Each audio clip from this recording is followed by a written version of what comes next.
All right, let's start with a big story that we are tracking this morning, where in a tragic incident, a 22-year-old tourist from India's southern state of Tamil Nadu was killed after he was caught in heavy stone pelting in Jammu and Kashmir's summer capital Srinagar on Monday. Now, the resident from Chennai succumbed to severe head injuries from stones that were hurled at the bus that he was travelling in. Now, the tourist bus came under heavy stone pelting at the Narbal area on Srinagar-Gulmarg Road. And also, according to reports, the deceased tourist has been identified as 22-year-old Tirumani. The Jammu and Kashmir Chief Minister Mehbooba Mufti has met with the kin of the deceased and has expressed her deepest condolences over the incident.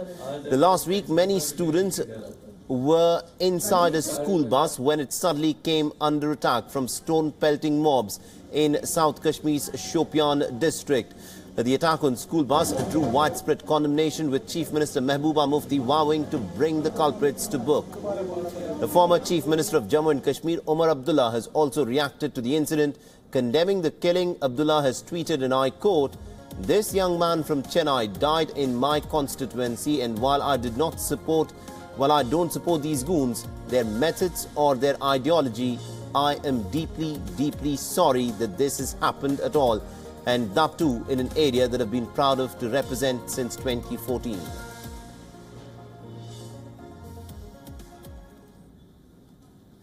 All right, now for more on this, we are joined in by our correspondent Khalid Hussain, who's tracking all the developments very closely from the ground in Srinagar. Khalid, good morning to you. This is a very tragic incident that has taken place. What exactly were the circumstances that led to this young man, 22-year-old man from Tamil Nadu, in getting caught in this stone pelting incident?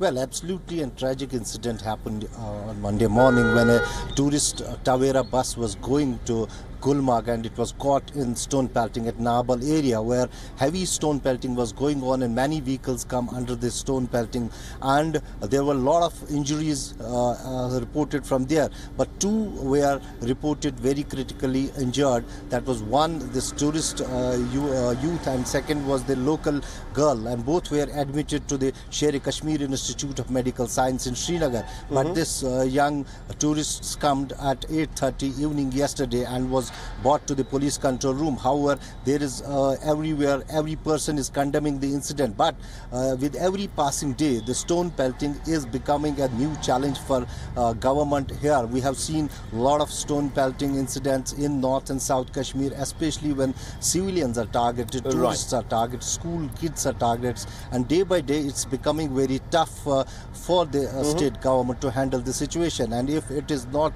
handled in a proper way, this will cause the massive loss to the Kashmir society, because if we see, the Kashmir tourism is the only lifeline to the economy of Kashmir, and if this is affected, that will affect the economy of Kashmir too. Absolutely, indeed. Now, that is what I intend to ask you here, Khalid, because, you know, even at the height of insurgency, tourists were never targeted in this manner.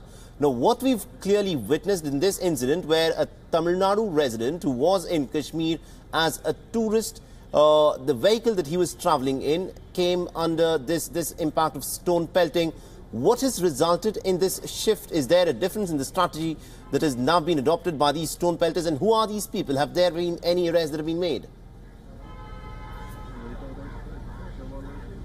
Well, we just spoke few minutes before to the DGP of Kashmir, and he said that the strict action will be taken against whoso is involved in. However, there is no one identified yet, because it was a mob that was pelting the stones. To identify them easily is not an easy task. So they are on the task, and they have conducted several raids in the area where stone pelting was happening, but until now no arrest has been made. But this incident is widely condemned. Even separatist leader Mirwais Umar Farooq has condemned the incident. And at the same time, Umar Abdullah, if we talk of the Chief Minister, all segments, we just spoke to the Deputy Chief Minister of J&K, he also said that we will take the strict action and also condemned the incident. So this incident is, however, even a common Kashmiri is condemning the incident, but this is an incident which is directly going to affect the economy of Kashmir, because you know, 80% of economy depends on the tourism here. So if tourism is affected, that means the Kashmir whole is affected. Absolutely, and also considering the fact, Khalid, that this is an incident which has targeted tourists, and this will have long-term implications, because Clearly what will be broken is the confidence of the tourists who have to travel to Kashmir. The lifeline of Kashmir's economy in many ways is tourism. We also have the Amarnath Yatra, which is coming up in a month and a half's time. So is the government resorting to any confidence building measures to try and allay the fears of those potential tourists in Kashmir? Because Kashmir is known for its hospitality, and this incident where a 22-year-old tourist has been killed is clearly something that runs contradictory to everything that Kashmiriyat stands for. Well, very true. Kashmir is known for the hospitality, but this incident has put a spot on this all this thinking of the people who are living out of J&K. But we have already seen the effect going on, because we talked to several travel agents, houseboat owners, hoteliers. They are saying that the tourists are now cancelling their bookings out here, and that is going to be the direct effect to the tourism industry here, because this is the peak season when tourists used to come Kashmir, not on national level but on international level. Tourists used to come here, and this incident will definitely make a message that and the tourists outside who wants to come Kashmir will be in fear now that whether I should go or not. He has to rethink his plan. Right. So that will affect definitely. However, government is saying that we are on and we are trying to control this stone pelting incident, because stone pelting is such type of incident. It can happen anytime, anywhere.